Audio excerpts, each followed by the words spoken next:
Much of the cultural pattern of Southern rednecks became the cultural heritage of Southern blacks, more so than survivals of African cultures with which they had not been in contact for centuries. Even in colonial times, most blacks on American soil had been born on American soil. What's going on, good people? Today I want y'all to take a look at a video by a brother named Thomas Sowell. Educated brother that's been around for some time. Then I think personally he narrates our history, or the history of slavery and where it originated from, very well. I think he narrates it well. I want us to take a look at it.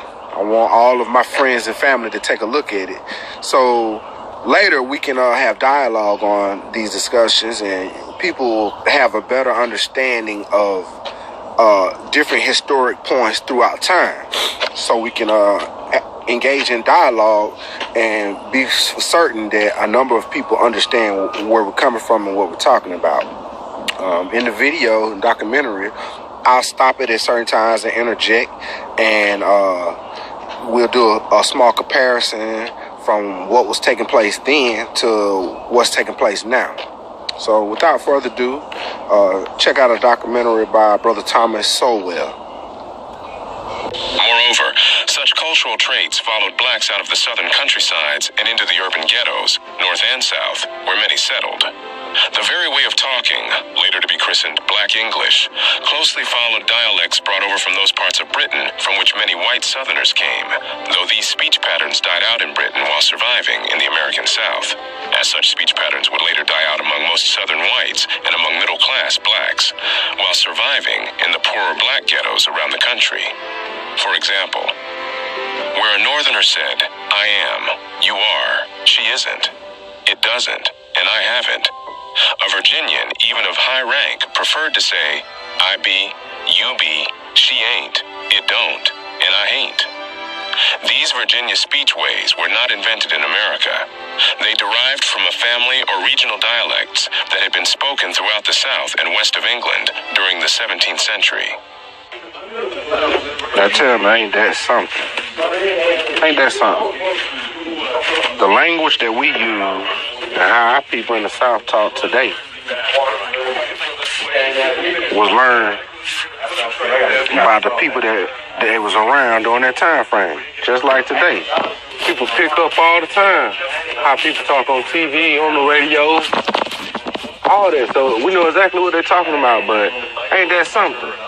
You know, historians, men recognize that.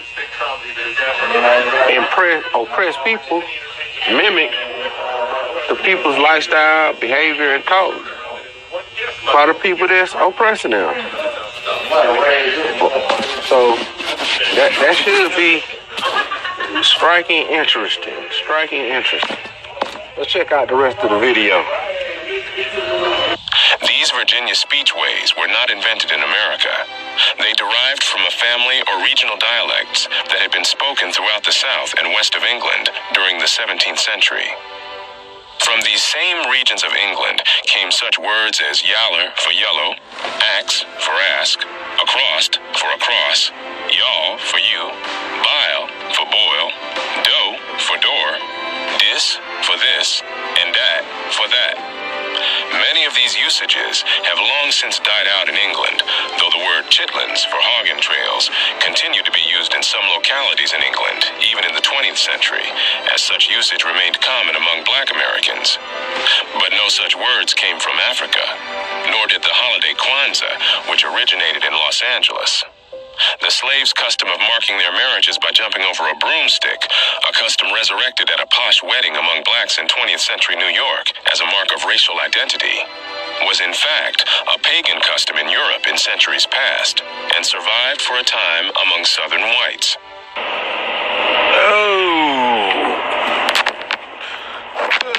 You ever heard of the saying, monkey see, monkey do? Well, see, everything that a lot of our people do, they mimic what they see. Just like a child today. Watch a toddler. Anything you do that's gonna make it giggle and you can grab their attention, watch, they'll repeat it. So they always came up with a saying. that originated in Jamaica about, we don't know, some people somewhere saying, monkey see, monkey do.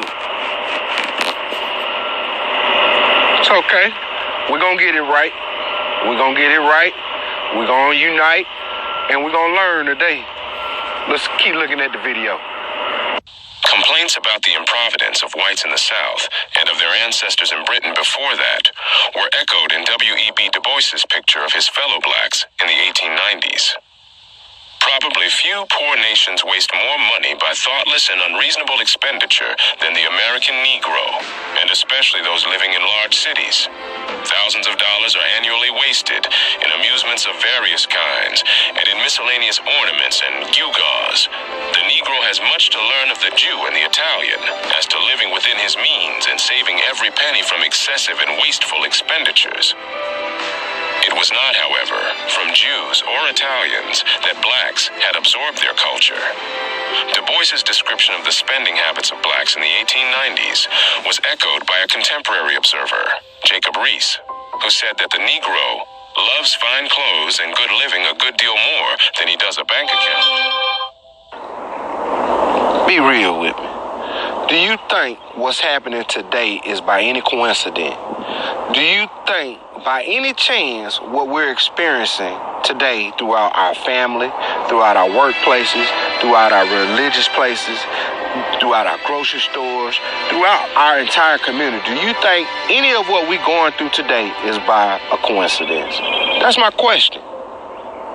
Because all of the research been done. The data is already out there for us, for those who are willing to learn, those who are willing to observe the data. Just ask yourself, while you viewing the rest of this video, do you think any of what you're experiencing and what we're going through today is by any coincidence?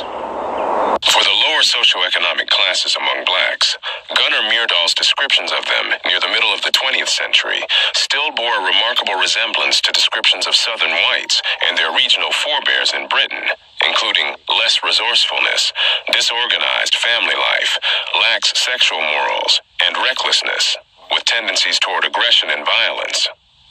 Despite a generally sympathetic approach to the study of blacks in his landmark book, An American Dilemma, which has often been credited with a major influence on the advancement of civil rights, Myrdal also noted the low standards of efficiency, reliability, ambition, and morals actually displayed by the average Negro. He observed something of the devil-may-care attitude in the pleasure-seeking of Negroes, and a general attitude in which life becomes cheap and crime not so reprehensible.